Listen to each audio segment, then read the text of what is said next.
आप प्रवेश कर रहे हैं CNBC आवाज और इबेक्स कैश के शानदार स्टूडियो में। नमस्कार और बहुत स्वागत है आपका CNBC आवाज और इबेक्स कैश के स्टूडियो से। आप देख रहे हैं कंज्यूमर अड्डा और आज आपके काम की बात। अगर आप करते हैं ऑनलाइन शॉपिंग और आप देखते हैं शॉपिंग के लिए रेटिंग, तो कभी कभी आपके साथ हो सकती है चीटिंग। जी हाँ, ये बात काफ़ी समय से चर्चा में है कि जो ऑनलाइन रेटिंग्स हैं उनमें काफ़ी सारे फेक रिव्यूज़ होते हैं या फेक रेटिंग्स होती हैं, कई बार पेड रिव्यूज़ या पेड रेटिंग्स होती हैं। लेकिन उसको रोकने के लिए क्या कोई तरीका है? क्योंकि अक्सर हम में से ज़्यादातर लोग जब ऑनलाइन शॉपिंग करते हैं तो कोई प्रोडक्ट कैसा है उसको जानने का, पहचानने का एक बड़ा तरीका होता है वहाँ पर नीचे लिखे हुए रिव्यू और उसकी स्टार रेटिंग, क्योंकि उससे हमें समझ में आता है कि कितने लोगों ने उस प्रोडक्ट का इस्तेमाल किया है और उसे आखिरकार कैसा पाया है। क्योंकि ये तो सब कुछ वर्चुअल है, कोई दुकान तो होती नहीं है, प्रोडक्ट आपके हाथ में होता नहीं है, दुकानदार बात करने के लिए नहीं होता, तो वो रेटिंग्स आपके काम आती हैं जिससे आप ये समझते हैं कि भाई अच्छा, इस प्रोडक्ट में ये अच्छी बात है, ये इसके कुछ थोड़े अच्छे पॉइंट्स नहीं हैं, और वही रिव्यूज़ भी आप पढ़ते हैं। लेकिन अगर ये चीज़ें फेक हों, पैसे देकर लिखाई जाए, लालच देकर लिखाई जाए, कई बार तो आजकल सेलर्स ही आपको फ़ोन कर देते हैं कि भाई इसे अच्छा रिव्यू दीजिएगा, मैं आपको एक्सटेंडेड वारंटी दे दूंगा, मैं आपको एक गिफ्ट कार्ड दे दूंगा, तमाम चीज़ें। तो इसके लिए क्या कुछ है, कानून के दायरे में ये कहाँ जाकर रुकता है और हम इसके लिए क्या कर सकते हैं? क्योंकि आखिरकार हम पैसे खर्च कर रहे होते हैं अपने कोई सामान खरीदने के लिए, और अगर गलत सामान इन रिव्यूज़ के चलते या रेटिंग्स के चलते आए तो हमारा नुकसान है। तो चलिए आज इसी पर चर्चा करेंगे। हमारे साथ हैं ब्रांड प्रोडक्ट्स इंडिया के डायरेक्टर धीरेन्द्र सिंह साहब, एमफिल्ट्रेट के को फाउंडर अमित रेलन और वकील आशुतोष श्रीवास्तव। आप सभी का बहुत बहुत स्वागत है। तो धीरेन्द्र, आपसे शुरुआत करते हैं। अब चूंकि हमने देखा कि पिछले 2 साल में ऑनलाइन शॉपिंग मतलब वो एक बढ़िया रफ्तार से ऑलरेडी बढ़ रही थी, लेकिन कोरोना आया, हमें घर पे बैठना पड़ा और ऑनलाइन शॉपिंग का ट्रेंड और ज़्यादा बढ़ा। अब शॉपिंग इतनी सारी करते हैं, ऑनलाइन रिव्यूज़ भी देखते हैं, सब कुछ देखते हैं, इस तरह की शिकायतें लगातार बढ़ी हैं जहां पर हमें यह महसूस होता है कि फेक रिव्यूज या पेड रिव्यूज की काफी ज्यादा संख्या बढ़ गई, और उसे रोकने के लिए कोई खास मैकेनिज्म ना कानून के तौर पर हमारे पास है, और कंपनीज का आप कितना रिलाय करेंगे कि वो क्या कर रही हैं इसके लिए?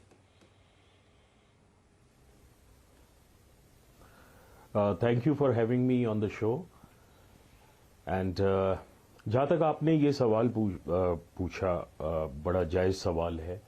और इसमें हमने ये देखा है कि जितने भी ऑनलाइन प्लेटफॉर्म्स हैं उनमें बिल्कुल अनकंट्रोल्ड एक there is a large scale deception which is at play. Consumers उस चीज़ को नहीं समझ पाते हैं। कई बार इनफैक्ट हमारी भी इन्वेस्टिगेशन में we have also been misled by these reviews, but end में जब हमने देखा तो we found these to be paid reviews, negative और पॉजिटिव दोनों किस्म के रिव्यूज। और एक जो आम कस्टमर है वो तो बहुत ही आसानी से उसको डिसीव किया जा सकता है ऐसे रिव्यूज के थ्रू। अब जहां तक लॉ का सवाल है, एक कंज्यूमर प्रोटेक्शन एक्ट के बियॉन्ड मेरी नॉलेज में कोई ऐसा लॉ नहीं है जिससे कि इस चीज पे कंट्रोल किया जा सके। और मैं कई सालों से ये बात कहता रहा हूं कि जब तक प्लेटफॉर्म्स ट्रस्ट ऑब्सेस्ड नहीं होंगे, प्लेटफॉर्म्स, ऑनलाइन प्लेटफॉर्म्स जब तक ट्रस्ट ऑब्सेस्ड नहीं होंगे और वो अपने कंज्यूमर को एम्पावर नहीं करेंगे, तब तक कोई भी बदलाव नहीं आ सकता। बिकॉज जो ऑनलाइन सेलर्स हैं वो ऐसी एजेंसीज और सर्विस प्रोवाइडर्स के कांटेक्ट में रहते हैं जहां से पेड रिव्यूज खरीदे जाते हैं, पेड रिव्यूज बेचे जाते हैं। अब इसमें इन रिव्यूज के बारे में हमने एक चेकलिस्ट तैयार की है कि कोई भी कंज्यूमर जब ऑनलाइन शॉपिंग करता है और ये रिव्यूज देखता है, negative as well as positive, तो उसमें एक बड़ी सिंपल सी चेकलिस्ट एक साधारण कंज्यूमर यूज कर सकता है, जिससे कि उसको ये पता लग सके कि there is something suspicious about. नहीं, यह बड़ा इंपॉर्टेंट प्रश्न, इंपॉर्टेंट बात आप कह रहे हैं धीरेन्द्र साहब कि अगर ऐसी कोई चेकलिस्ट बता दी जाए कि क्या कोई तरीका है ताकि आप उस पैमाने पे उसे कस लें, उस पर हम आते हैं। लेकिन मैं अपने दोनों मेहमानों से भी एक एक सवाल ले लूं यहाँ पर। अमित रेलन साहब, क्या कंपनी इसके हाथ में, या तो वो ध्यान देना नहीं चाहती, जैसे अमेजॉन दावा करता है कि उनके पास एक पूरी टीम है जो देखती है लगातार, उन्होंने कुछ एक आध साल में 20 करोड़ फेक रिव्यूज निकाल के बाहर कर दिए, बट क्या अब तो अकेला अमेजॉन नहीं है ना, अब तो इतनी चीजें ऑनलाइन बिकने लग गई हैं कि ऑलमोस्ट हर छोटी बड़ी चीज आप ऑनलाइन खरीद रहे हैं। क्या हर कंपनी के पास अपना एक ऐसा मैकेनिज्म है या उनके लिए बनाना जरूरी है? देखिए, मैं पहले आपको अमेजोन की बात बता देता हूँ। शुक्रिया इस इंटरव्यू में बुलाने के लिए। तो पहले अब अमेजोन की बात करता हूँ। अमेजोन और जितने भी बड़े प्लेटफॉर्म है, ये बहुत ही कोशिश कर रहे हैं इस फेक रिव्यूज को ठीक करने के लिए। Amazon almost 10 million review monthly check करता है थ्रू एन ह्यूमन मॉडरेटर और मशीन लर्निंग टूल्स के हिसाब से, और उनको जो हमारी इंफॉर्मेशन के हिसाब से 30 से 35% रिव्यूज वो खुद निकालता है, जिसके जो उनके सिस्टम्स के हिसाब से ये अनवेरिफाइड, जो बेसिकली लिजिट नहीं है, इलिजिट रिव्यूज हैं, तो वो बेसिकली खुद निकालते हैं।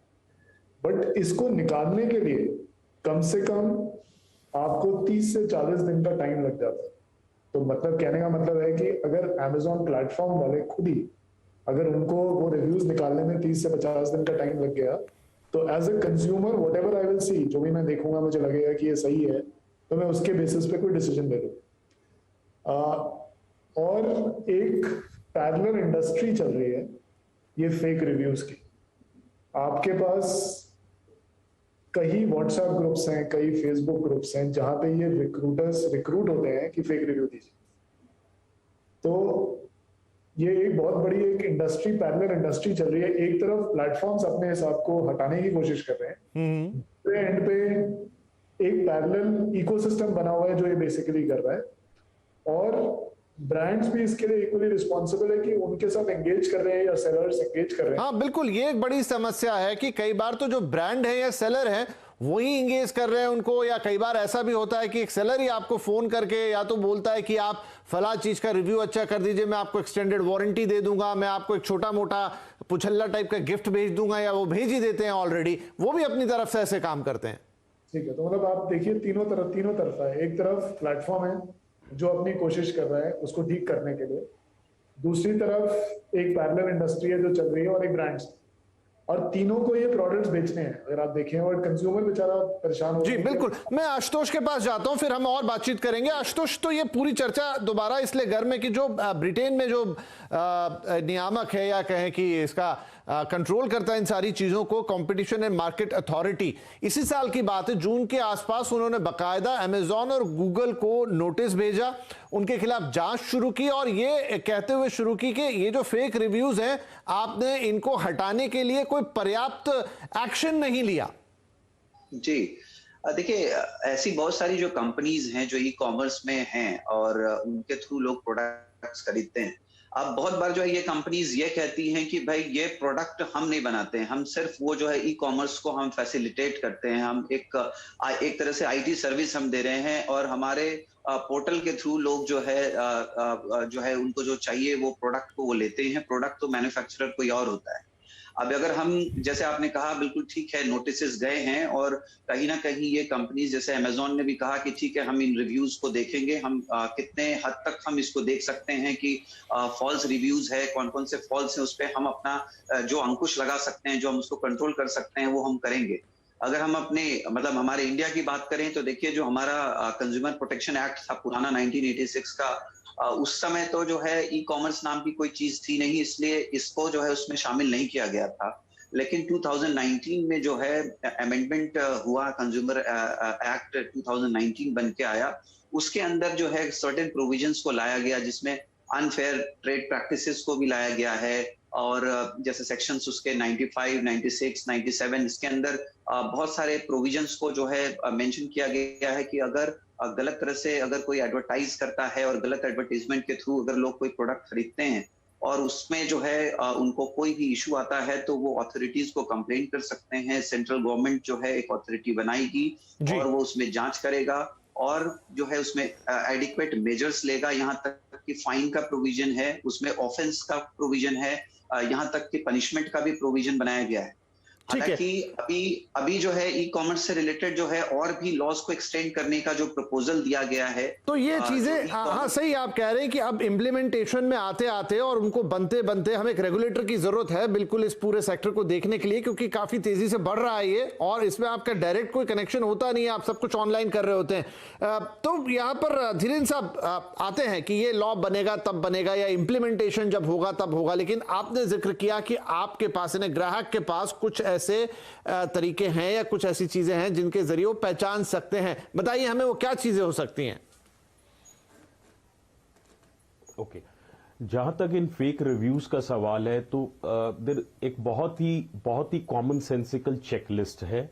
अगर एक कंज्यूमर जब एक रिव्यू को देखता है तो सबसे पहले जो रिव्यूअर है उसका जो अकाउंट, जो उसका प्रोफाइल है, just have a look at that. उस प्रोफाइल को देखिए, वो किस लोकेशन क्या इंडिकेट कर रहा है कि वो कहां बेस्ड है।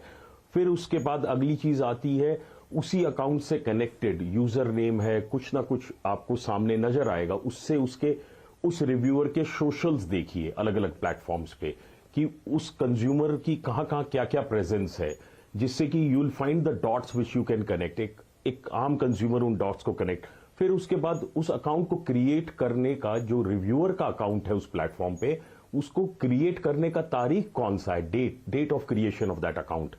तो ये सब चीजें, प्लस उसके बाद क्या वो रिव्यूअर इसी तरीके के रिव्यू लगातार डाले जा रहा है जो कि या तो बिल्कुल ही टोटली नेगेटिव हैं या बिल्कुल एक्सट्रीमली पॉजिटिव रिव्यूज हैं। अच्छा, ये भी है सर धीरेन्द्र साहब की कई बार जब आप ये जो लैंग्वेज पढ़ते हैं ना रिव्यू की, मान लीजिए आपने लिखा या मैंने लिखा, समझ में आता है कि किसी ने प्रोडक्ट मंगाया और उसे यूज करके लिखा।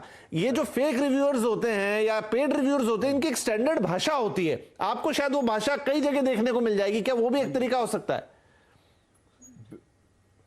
बिल्कुल, वो सेम उसी तरह की वोकैबुलरी, लैंग्वेज और जो भाषा का यूज किया गया है वो बिल्कुल आइडेंटिकल आपको मिलेगी। और उसमें एक ऑर्डिनरी कंज्यूमर उन चीजों को, इन डॉट्स को कनेक्ट कर सकता है। वो लैंग्वेज इतनी ऑब्वियस होती है कि वो कोशिश करते हैं ये लोग जो फेक रिव्यू डाले जाते हैं कि इनमें भाषा पर वो टेम्पलेट्स बनी हुई हैं, वो सेम टेम्पलेट यूज हो रही है उन रिव्यूज की, चाहे वो नेगेटिव रिव्यूज हैं या पॉजिटिव रिव्यूज हैं। और दूसरा एक और बिंदु कि हमारे देश इंडिया में लॉज बनती हैं पर खामी है इन्फोर्समेंट की, खामी है उसको उसी तरीके से उस that degree of seriousness to implement those laws and rules, वो ई कॉमर्स के लिए हो। बिल्कुल आपका कहना सही है कि आप लॉज भी बना लीजिए, लेकिन उनका इंप्लीमेंटेशन किस तरीके से हो रहा है, क्या हमारे ग्राहक उतने जागरूक हैं, क्या हमारी अथॉरिटीज आगे होके उस तरीके के एक्शंस ले रही हैं अंटिल कि वो किसी शिकायत का इंतजार करें, ये सारी चीजें रहेंगी और ये बड़ी इंपॉर्टेंट रहने वाली है जहां तक ऑनलाइन कॉमर्स की बात। एक छोटा ब्रेक लेते हैं, ब्रेक के बाद कहने को बात छोटी सी लग रही होगी कि फेक रिव्यूज ही हैं, ये है, प्रोडक्ट तो असली आ रहा है, लेकिन वहीं से वो पूरा इकोसिस्टम है और उसी आधार पे हजारों लाखों करोड़ों रुपए की शॉपिंग होती है। तो ये गंभीर बात। एक छोटा ब्रेक लेते हैं और इसके कुछ और अहम पहलू हैं, उस पर चर्चा करते हैं कि कैसे आप इन चीजों से बच सकते हैं। एक छोटा सा ब्रेक।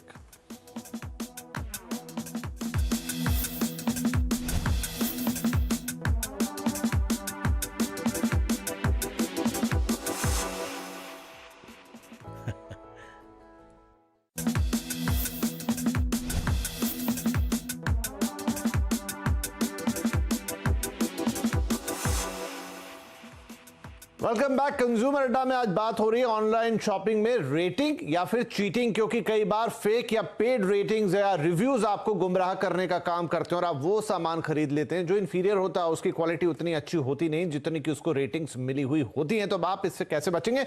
आशुतोष जी मुझे बताइए कि अगर आप कोई भी ग्राहक ऐसा सामान खरीद लेता है और उसे लगता है कि उसे चीट किया गया, उसने तो रेटिंग देख के खरीदा था और ये सामान तो खराब निकला, क्या वो कंपनी पर पलट कर ये बात कर सकता है या एटलीस्ट उस बात को लेकर कंज्यूमर फोरम में जा सकता है? देखिए, जैसे मैंने आपको बताया कि जो अमेंडमेंट हुआ 2019 में कंज्यूमर प्रोटेक्शन एक्ट, उसमें जो है प्रोविजंस बने हुए हैं, वो बिल्कुल कंप्लेंट फाइल कर सकता है अगर उसको जो प्रोडक्ट मिला है वो एप्रोप्रिएट नहीं है, या जो कंपनी ने कोई फॉल्स एडवर्टाइजमेंट के थ्रू जो है उसको दिया है, अनएथिकल ट्रेड प्रैक्टिसेस के तहत अगर उसको प्रोडक्ट दिया गया है, तो वो बिल्कुल कंज्यूमर कोर्ट में जा सकता है, वो अपना कॉम्पनसेशन डिमांड कर सकता है। डेफिशिएंसी ऑफ सर्विस अगर है तो ऑब्वियसली उसके लिए भी वो कॉम्पनसेशन जो है डिमांड कर सकता है। और अब जो नया अमेंडमेंट हुआ है उस हिसाब से वो डायरेक्टली भी खुद भी वो जा सकता है।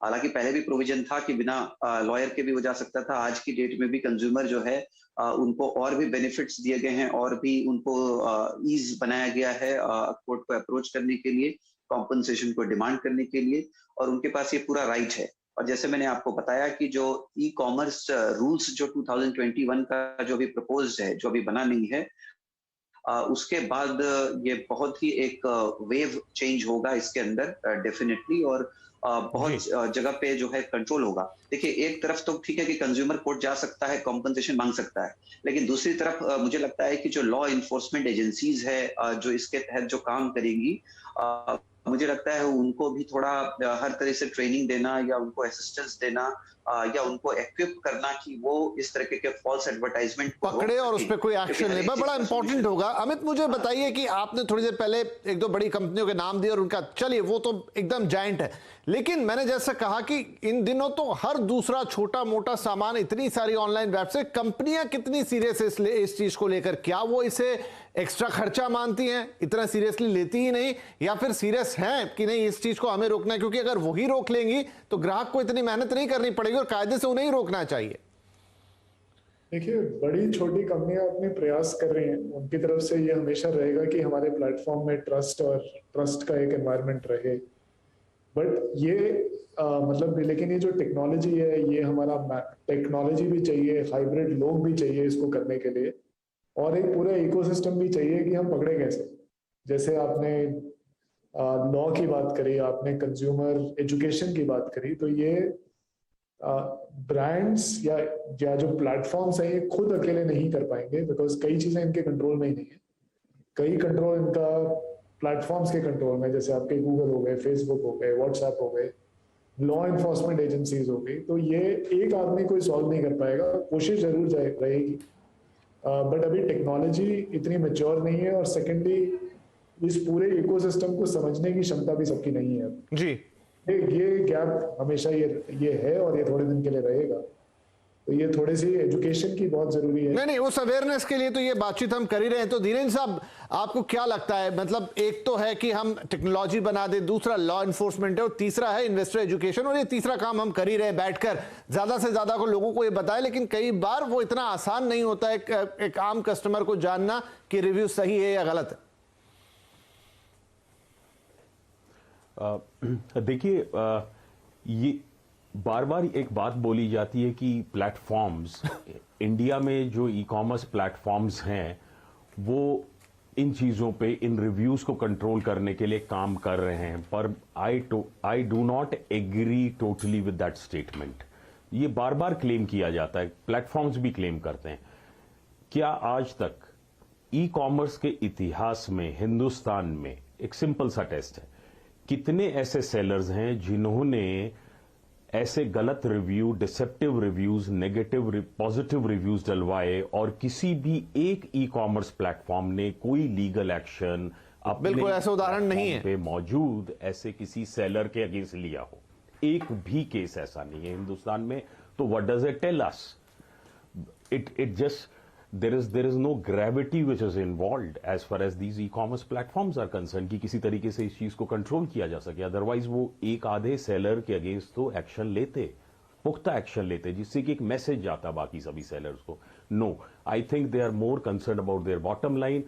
The customer is not the central, is not at the centre of their business.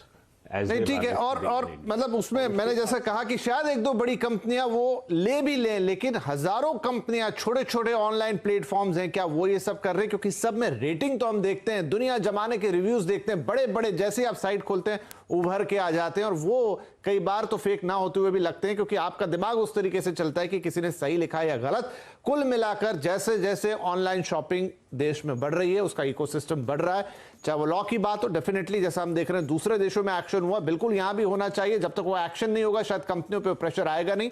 और एज ए कंज्यूमर हम आपको लगातार इस मामले में जागरूक बनाने की कोशिश करते हैं। आप भी ध्यान रखिए और अपने अधिकार को पहचानिए। नए कंज्यूमर प्रोटेक्शन लॉ में आपके लिए क्या क्या अधिकार है, डेफिनेटली जाइए, शिकायत कीजिए, कंपनी पे दबाव बनाइए, क्योंकि वहां आप अपनी हार्ड एंड मनी लगाते हैं और किसी गलत प्रोडक्ट या गलत फेक पेड रिव्यू की वजह से आपके पैसे बर्बाद नहीं होने चाहिए। होप कि इस तरह के कार्यक्रम से लोगों में अवेयरनेस बढ़ेगी। बहुत शुक्रिया आप सभी का आज इस कार्यक्रम में शामिल होने के लिए और अपनी राय यहां पर रखने के लिए। नमस्कार।